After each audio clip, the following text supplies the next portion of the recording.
On a crisp morning, October 25th, 1999, Orlando International Airport hummed with life as a sleek Learjet 35A prepared to take flight. Aboard was Payne Stewart, the flamboyant golf superstar fresh off a U.S. Open victory, joined by 3 close associates and 2 seasoned pilots. Their destination? Dallas, a quick trip filled with big dreams of new golf courses and bright futures. Everything seemed perfect until just 14 minutes after takeoff, the radio fell silent. No warning, no distress call, just an eerie void. For the next 4 hours, this small jet would carve a haunting path across the United States, a ghost plane with no one at the controls. How could a routine flight turn into a national mystery? The answer lies ahead. Keep watching to uncover the chilling truth. On the crisp morning of October 25th, 1999, Orlando International Airport buzzed with its usual symphony of jet engines, hurried footsteps, and radio chatter. At precisely 8 a.m., amid the controlled chaos of this Florida hub, a sleek Learjet 35A, registration N47BA, sat poised on the tarmac, its polished fuselage glinting under the rising sun. Inside the cockpit, 2 pilots were immersed in the familiar ritual of pre-flight preparation, their hands dancing across switches and dials with the precision of seasoned professionals. A tablet rested nearby, its screen glowing with critical data, fuel loads, weather updates, and the day's flight plan, serving as a modern adjunct to their meticulous process. Over the radio, a steady stream of voices crackled through, each transmission a lifeline connecting the crew to the sprawling network of air traffic control. On radio, the captain noted, acknowledging the updates filtering in as they ran through their pre-flight checks. This wasn't just any routine departure. The pilots of this private Learjet were preparing for a flight carrying high-profile passengers, a detail that sharpened their focus. The pilots of a private Learjet run through their pre-flight checks are set, a voice might have narrated, capturing the moment as they ticked off each item with care. They're preparing for some high-profile passengers, the co-pilot added, a hint of anticipation in his tone. Every system was scrutinized, every gauge confirmed. The stakes were elevated, and nothing could be left to chance. By 8:01 a.m., the checklist was complete, and the captain's voice cut through the cockpit, and we're ready for taxi. The jet began its slow roll, tires whispering against the asphalt, engines humming with restrained power as it maneuvered toward the runway. Just in time, a figure approached, his stride confident, his presence unmistakable. "Good morning," he called out, his voice bright and warm, slicing through the morning din. It was Payne Stewart, the celebrated professional golfer, stepping into the spotlight once more. At 42, Stewart was a towering figure in the golfing world, known as much for his flamboyant style as for his mastery of the game. Clad in his trademark wardrobe, knickers, +4s, and a flat cap, he embodied a legacy of individuality, a lesson from his father who always wore really colorful blazers and told Payne, "You want to stand out." Stewart had taken it to heart, declaring, "I'm going to wear knickers, +4s, and a flat cap," a choice that made him a recognizable icon, even to those who didn't follow golf. So even people who didn't follow golf knew who he was by how he dressed. An observer might note his loud, outgoing, and engaging persona amplifying his fame. Stewart boarded the Learjet, bound for Dallas with a small entourage of close business associates. His career was at a thrilling apex. At 42, he was in the midst of a comeback year, having just clinched the U.S. Open, one of the most important dates on the tour, in a triumph that underscored his enduring talent. Payne Stewart is one of the most colorful characters in the game of golf, a commentator might have said, capturing his essence. But he was almost as famous for his distinctive attire as for his golfing prowess. Payne Stewart was loud, he was outgoing, he was engaging, a friend would later recall, painting a picture of a man who lived vibrantly both on and off the course.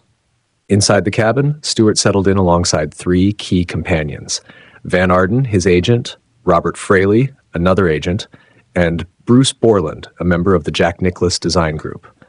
There were 3 other people with them in the plane, in addition to the pilots, the manifest confirmed.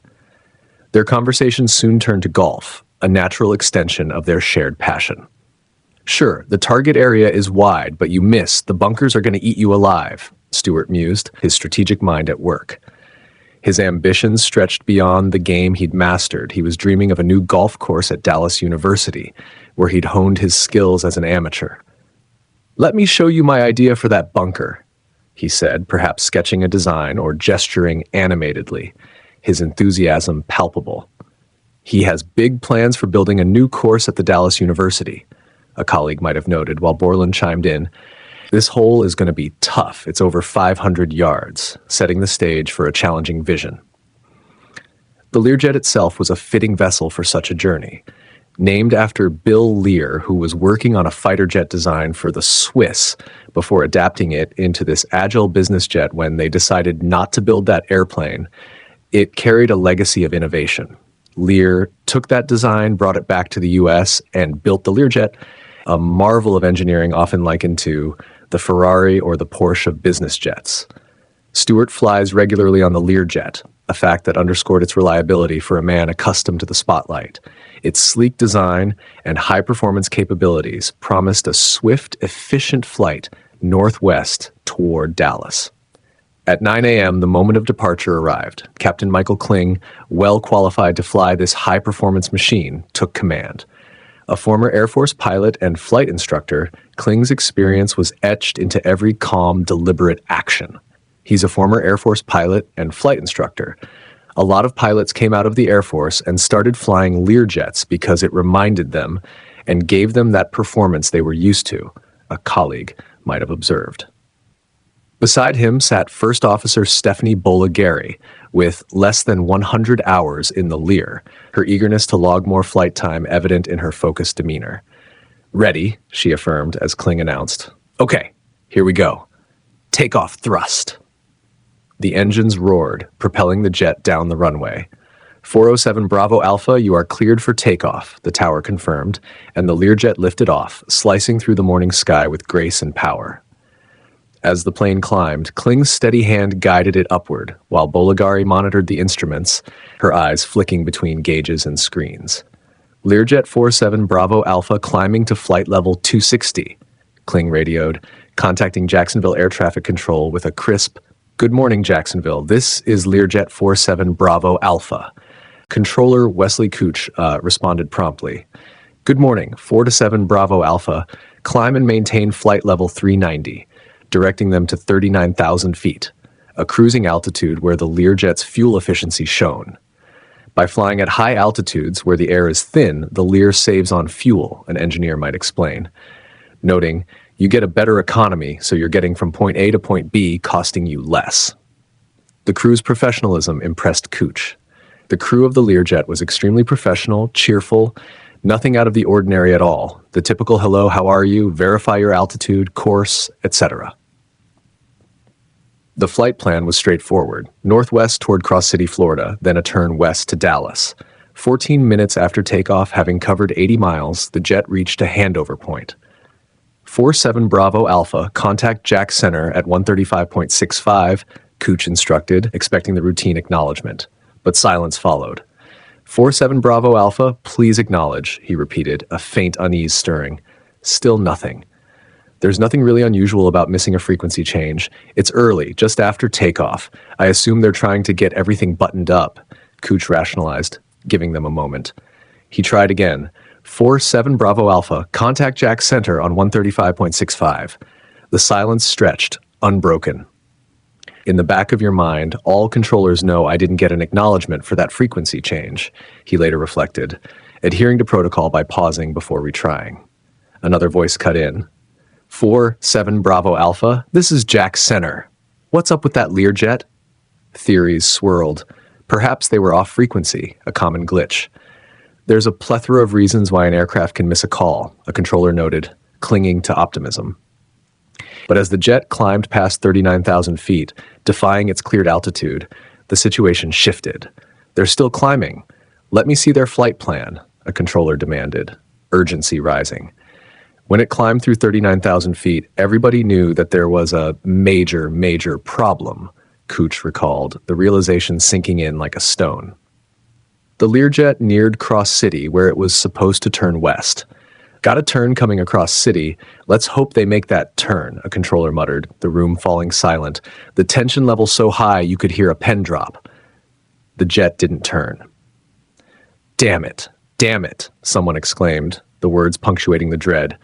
"It's not making a course correction. There was something terribly wrong," another confirmed. Jacksonville Center acted decisively. "This is Jacksonville Center. I'm declaring an emergency," the voice crackled, sending shockwaves through the team.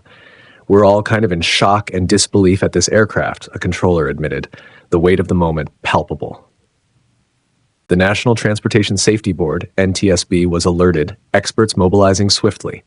"Get me a map," one insisted as they grappled with possibilities. Hijacking or mechanical failure?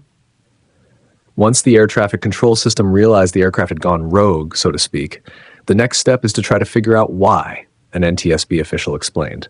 "It's either being hijacked or it's malfunctioned. The crew has been incapacitated somehow." F-16 fighters scrambled, their pilots tasked with intercepting the wayward jet. Is the crew incapacitated?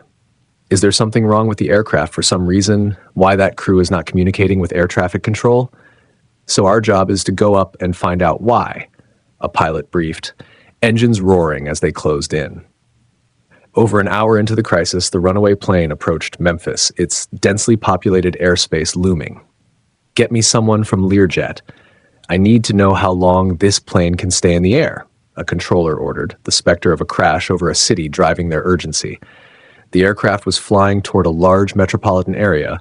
Question became, well, if it went out of control or ran out of gas over Memphis, what would happen? An official pondered. Jim Tidball, a Learjet investigator, joined the effort, crunching fuel data. "I need performance data on the 35 ASAP, he requested, calculating. "My best guess is South Dakota, possibly North Dakota. I can't say more than that." He hoped it would fall in a rural expanse, sparing lives below. The F-16s caught up, their pilots peering for clues. No damage, no panels missing, no gas leaking, no fluids leaking. There's no obvious exterior damage, they reported, circling closer. A daring maneuver, flying through its jet wash to wake them up, yielded no response. "You hoping to get some movement, but it's no use. The Lear does not respond," a pilot noted. Colonel Olson, undeterred, wrestled his F-16 closer, despite its design for higher speeds. Flying an F-16 at low airspeed can be difficult, especially at high altitudes, he knew, yet persisted. "Can he see anything in the cockpit?" ground control asked. "Stand by. I'm going to take a closer look," Olson replied, edging nearer. What he saw was chilling. The windows of the aircraft provide an ominous clue: no movement and windows covered in frost. When the report came back that the windshield seemed to be iced over on the inside and that the cabin windows were all dark, that gave us pause for concern, an investigator reflected. If the people are conscious, they'd be trying to scrape away that condensation so they could see. So if you see no attempt to get rid of that condensation, your mind goes, what's the condition of the crew and the passengers on board? The grim reality set in.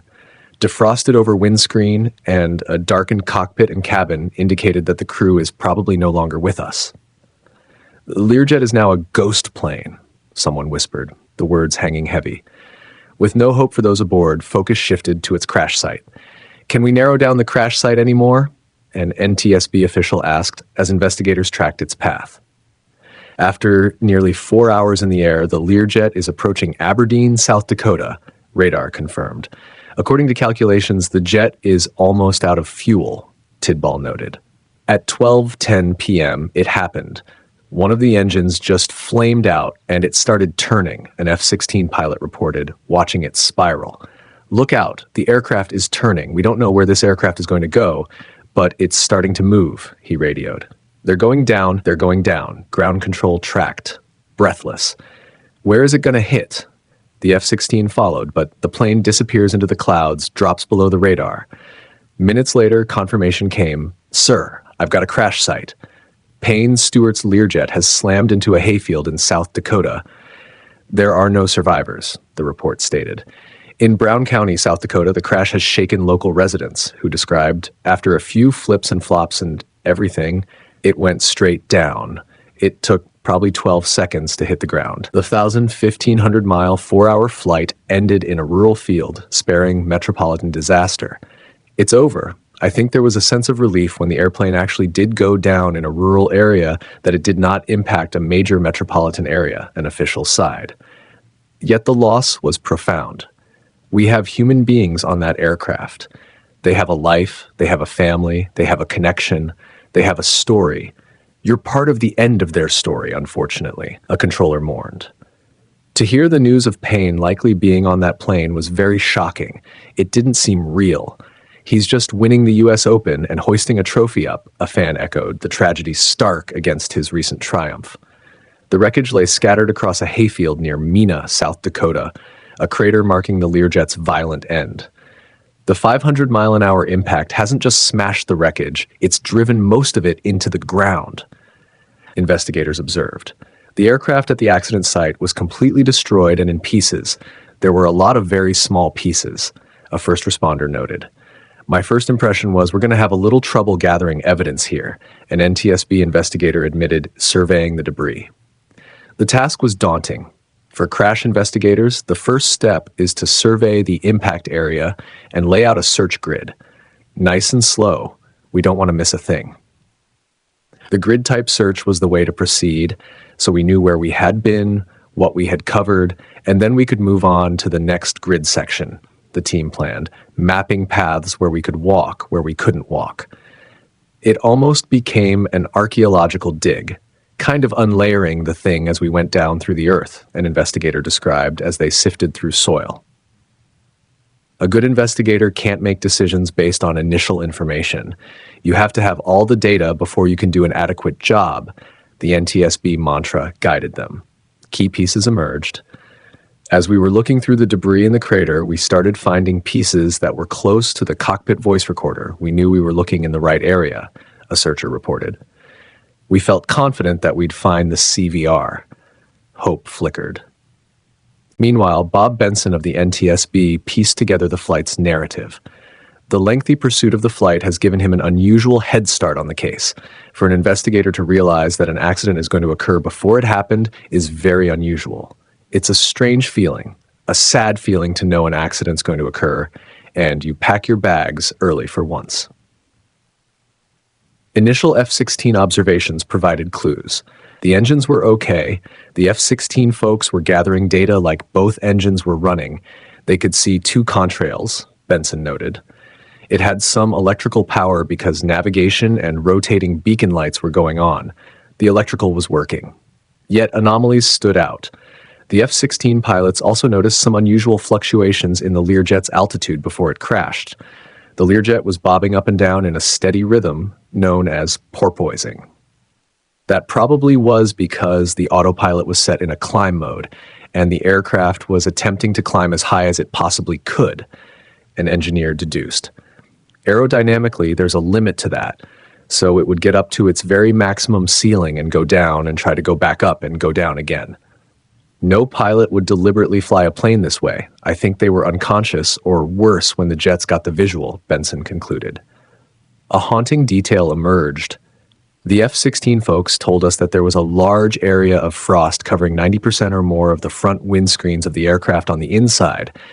That obviously indicates that at some point things got very, very cold inside, Benson recounted. It wasn't an answer to all our questions, but it led us quickly to think that there may have been a pressurization problem on board. The cockpit voice recorder, CVR, recovered battered but intact, promised answers. The CVR was pretty smashed when we recovered it. There was concern that we'd get nothing off of it, a technician worried. I only hope we hear something that tells us what went wrong, Benson prayed, as it was rushed to the NTSB lab. They did a fantastic job of piecing this thing together and getting data out of the CVR, he praised. Okay, let's hear it, Benson directed. The recording captures sounds during the last 30 minutes of flight, the technician explained. What they heard was eerie. No one on board is talking at all. It was eerie because the airplane is flying and there is no voice whatsoever. But there are other sounds, and if they can be identified, they could provide vital clues, Benson pressed. Turn that up, please, he requested, straining to discern the audio. We can hear warnings in the cockpit, buzzers, things like that.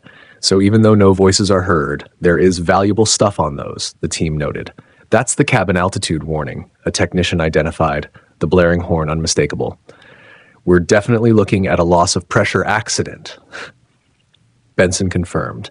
The recording confirms Benson's hunch. The plane suffered some sort of decompression failure. The higher the altitude, the lower the air pressure gets, an expert explained. Above 10,000 feet, the air outside is so thin that the cabin air must be pressurized so that pilots and passengers can get enough oxygen to breathe. Pressurization prevents the life-threatening condition called hypoxia. Dr. Mitchell Garber elaborated, you've got maybe 4 or 5 seconds worth of actual oxygen in your brain, and then another 12 to 15 seconds in your circulation. Once all that is gone, things are going to go very horribly wrong for you very, very quickly.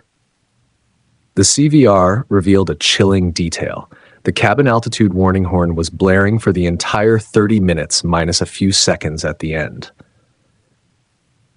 The mystery now is, why did Payne Stewart's Learjet lose vital cabin pressure, and why didn't the emergency alarm prevent the catastrophe? Benson pondered. The crash site offered scant clues. The search of the crash site turns up very little of the pressurization system, just a couple of damaged valves. The positive thing to do is work with what you have. You go to war with what you have, not with what you wish had, an investigator resolved. The flow control valve regulates how much air is drawn from the engines into the cabin. A problem with this valve could cause a depressurization, Benson hypothesized. Even though components are heavily damaged, it's part of our training and our job to try as hard as we can to determine what the component was doing prior to the crash. Let's see what this can tell us, he directed.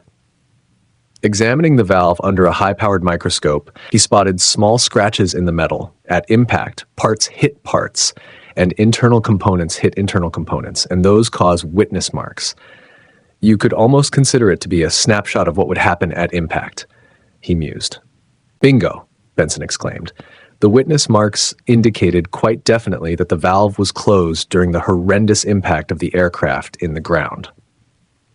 With the flow control valve closed, there would have been no airflow to maintain cabin pressure, he deduced. Discovery that the flow control valve was closed was a big deal for us. Now we were getting close to why the accident occurred. Setting the valve correctly is a routine part of every takeoff. Either the thing broke or the crew took off without setting it, he theorized. To test for mechanical failure, investigators need more pieces from the mechanism that opens and closes the valves. They step up search efforts at the crash site. We bought and rented metal detectors, and people were out there on their hands and knees sifting through dirt with screens. Let's try to find these components. The team rallied. Investigators fill crates with recovered parts. Any more wreckage from the pressurization system? They pressed. But the valve mechanism is never recovered.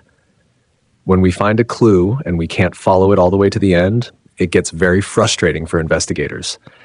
We know we've got a piece of the evidence, but not all the evidence, Benson lamented.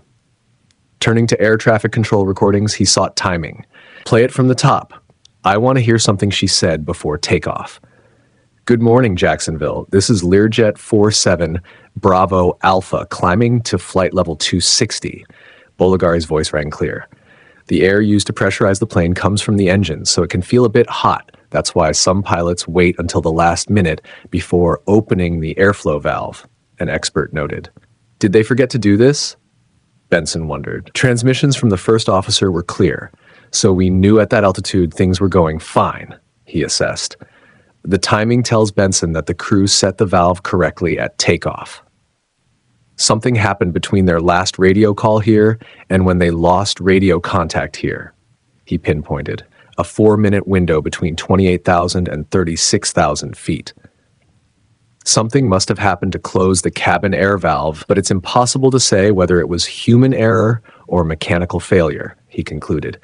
Because of the chaotic nature of airplane accidents, we don't have a lot of clues sometimes, but that doesn't mean that we stop investigating.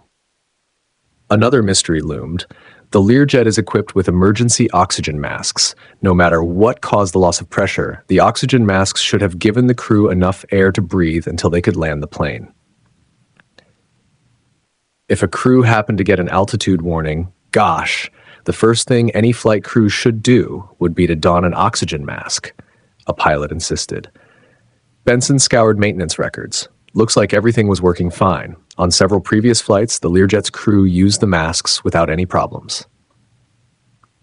We did determine that the oxygen was on board and the crew could have used it.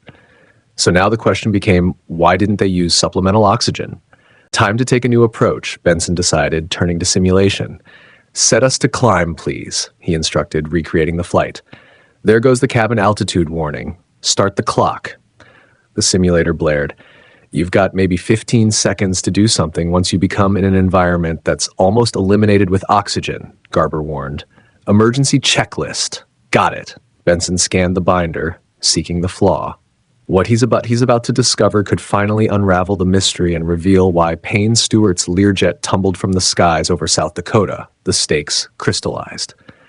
I think all of us sort of had in our heads that checklist will have once you hear the altitude warning horn or any other indication of a decompression event, that you're going to put your oxygen mask on as the first and immediate action item, Benson assumed. But the simulated loss of cabin pressure leads Benson to an astounding discovery. The first item on the emergency checklist is not don oxygen masks. Instead, it read, at 10,000 plus minus 500 feet, cabin altitude control pressure to the outflow valve is trapped. Some of the wording at first glance was quite confusing, and I imagine it would be very confusing if you were under a distressed situation and trying to figure out exactly what the checklist meant, he realized. This deactivates the automatic mode and stops cabin altitude from rising higher if the failure is in the automatic control system, the checklist continued.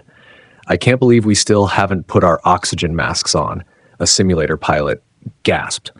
We were surprised because it implied pretty strongly that you need to troubleshoot a pressurization problem, and if you can't fix it, then you don oxygen masks. That's counterintuitive to us. That was backwards, in fact, Benson critiqued. First step should have been don oxygen masks. Okay, shut it down. I think I know what happened, he concluded, a theory forming. Everything is fine till about 24,000 feet, then something causes the plane to lose pressure. He reconstructed. They reach for their checklist and start to troubleshoot. What does the checklist say? At 10,000 plus my 500 feet, cabin altitude control pressure to the outflow valve is trapped. They picked up a checklist, read it, were confused by it, and the oxygen masks were sitting there unused. Could it be the bleed air? A pilot might have wondered, lost in technical jargon. Hypoxia sets in with devastating speed. After 15 seconds, the crew would be confused and disoriented, Garber explained. Thought patterns becoming more confused and less deliberate, you actually start to lose consciousness, he detailed. Before they can solve the problem, the crew loses consciousness, Benson surmised. The Learjet checklist, in a very real sense, could lead a crew astray. Without those masks on, they wouldn't stand a chance. Investigators are never able to determine conclusively what caused the plane to lose pressure, the NTSB report conceded. The decompression could have been caused by a leaky seal on a door, a small leak about the size of a pencil in the side of the aircraft, or a malfunction within the system. So we don't know, Benson admitted. But whatever the reason, the crew would likely have recovered if they'd put their masks on. The NTSB and its report ultimately concluded that had they received oxygen in a timely manner, it's likely that we would not be talking about this particular accident today, the findings stated. Following the investigation, the NTSB recommends important changes to aviation checklists, prompting action. We asked very strongly that checklist that we suspected got the crew in trouble be changed to make it clearer and more useful in an emergency, Benson urged. The FAA is quick to respond. Don oxygen masks is now the first item on the checklist, not just for Learjets, but for every similar plane in the sky. The checklist was changed again, not only for the Lear, but the FAA insisted that other aircraft, other business jets, recheck their checklists to make sure they made sense. A victory for safety emerged. The most important takeaway for me is to understand your emergency checklist. There are emergency checklists for a reason. That's to keep you safe, Benson reflected. In the aftermath, grief enveloped Payne Stewart's world. I am profoundly sorry for the loss of Payne Stewart, who has had such a remarkable career and impact on his sport, appear mourned. Payne wouldn't have wanted a lot of mourning over his death. However, it happened. He was an upbeat guy, a happy guy who just loved living life, being with his family, having a good time. He wanted people celebrating his life and being there for his family, a friend affirmed. From a routine takeoff to a ghost plane's silent fall, N-47BA's story reshaped aviation, ensuring its lessons echoed beyond the hayfield where it met its end. As the dust settled over that South Dakota hayfield on October 25, 1999, the story of Learjet N-47BA came to a tragic end, taking with it Payne Stewart, a golfing legend in his prime, and 5 others whose lives were cut short. What began as a routine flight spiraled into a 4-hour mystery, exposing flaws in a checklist that failed when it mattered most. The NTSB couldn't pinpoint the exact cause of that deadly decompression, but their findings reshaped aviation safety, ensuring oxygen masks became the first line of defense. Stewart's vibrant legacy lives on, not just in golf, but in the lessons carved from this disaster. What do you think went wrong that day? Could it have been prevented?